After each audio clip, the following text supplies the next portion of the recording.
Good morning guys, magluluto po tayo ng sinigang na nukos. Ayan po at lilinisan na natin. Hiwain. Ayan.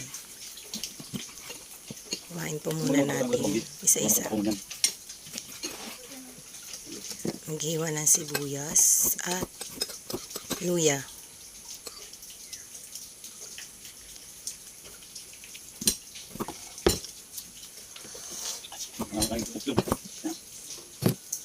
Pakulo ng tubig na mayroong tanlad.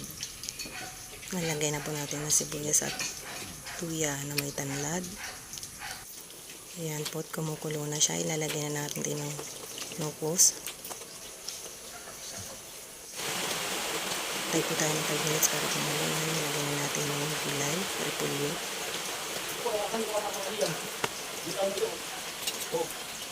Alin?